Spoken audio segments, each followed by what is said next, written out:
The end of 2015 is almost here, and being the first year that this channel has been around, I want to thank everybody that subscribed and liked the Facebook page and everything like that. So there's a lot to look forward to for 2016, but 2015 was a big year for Josh and I. So now I want to get into my personal top 10 albums of the year. Some of the rules obviously for the top 10 albums is it has to be one that we've actually reviewed. Another rule is, it has to be an album from 2015. So all of these albums you're going to see here are going to fit into this category, and you can check out the reviews for those if you want. But let's get right into it here. Number 10, Devil You Know with They Bleed Red.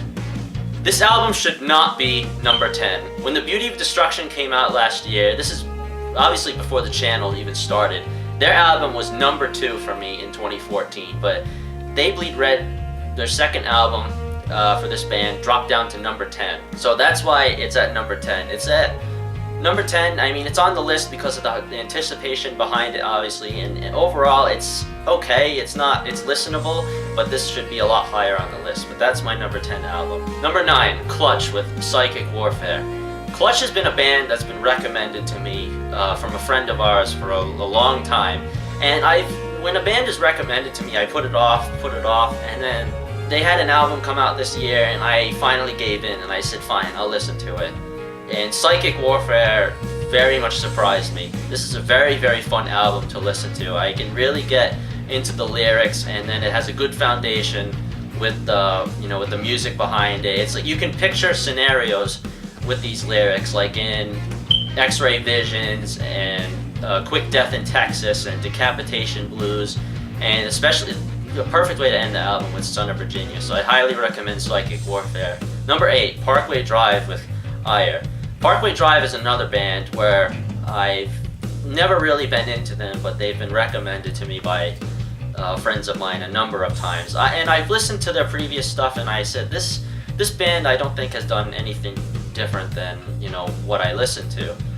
But then when I listened to Ire, it's what the band did differently. They made it a lot more, I guess in a way, radio friendly with their songwriting and everything like that.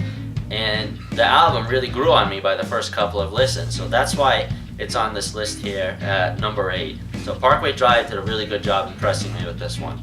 Number 7, Fear Factory with Genexus. This is just like Josh said in his top 10. Oh, whoops.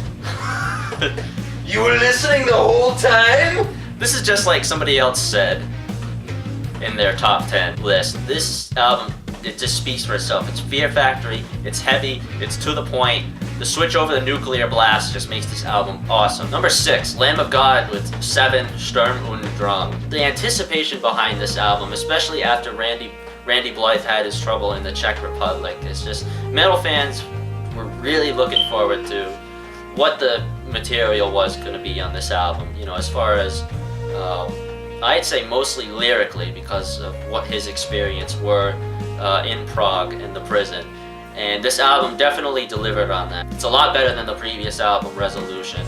This album I think is one of the best in this band's discography. Here's an unexpected one for you that's not really a metal album. Number 5, Bring Me the Horizon with That's the Spirit. Upon first listen of songs like Happy Song, Throne, and True Friends was the other one that came out, this band absolutely stepped away from everything that they've done in the past. They did that with Sempiternal, and they just took it completely in a different direction with That's the Spirit. And That's the Spirit was an album that was impressive to me. What they did in their new material and what they want to do with their new sound, they're very good at what they've been doing. So this is an album that really grew on me, and this tells you that a band doesn't necessarily have to do the same thing every time for it to be good. Number 4, Muse with Drones. The last album was a very heavily electronic album, and it was an album that I thought kind of shied away from what Muse is in a way. But Drones, to me, brought back to what I know Muse to be. I very much enjoyed the concept behind him of this all, like making everybody a drone or using drones or whatever to what might be end up the end of the world one day. So this is an album that really brought me back to what I know this band to be. all Muse fans, I think, should have liked this release. Finally, we're going to get into the last three here.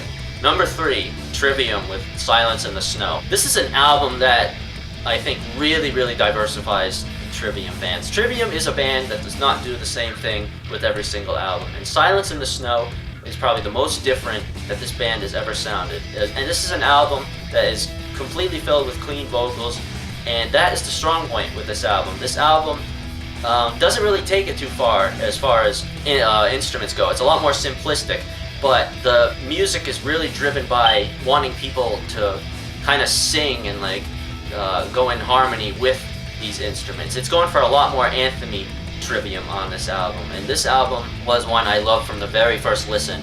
I said this is the perfect album to Vengeance Falls. It's different, but it's awesome. Number 2, Breaking Benjamin, Dark Before Dawn. Now, with the legal trouble that this band went through years ago after they put out Dear Agony in 2009, between Ben dealing with some health problems that he still goes unsolved with, he hasn't been able to find any help with the way he's been feeling, and then he having to fire the 2 people in his band, and then one of the other guy left, and all this legal trouble, and to come back with this album a number of years later. And when you think about all that and you listen to Dark Before Dawn, it should really, really hit home with you as far as lyrics and, you know, what he's trying to convey in this album. That, you know, all of that shitty stuff happened to him years ago, but now he's got an entirely new band with him. He's got a child, and he's back to doing what he loves. So if you think about all that, then this album is, you know, perfect. Number 1 album of the year.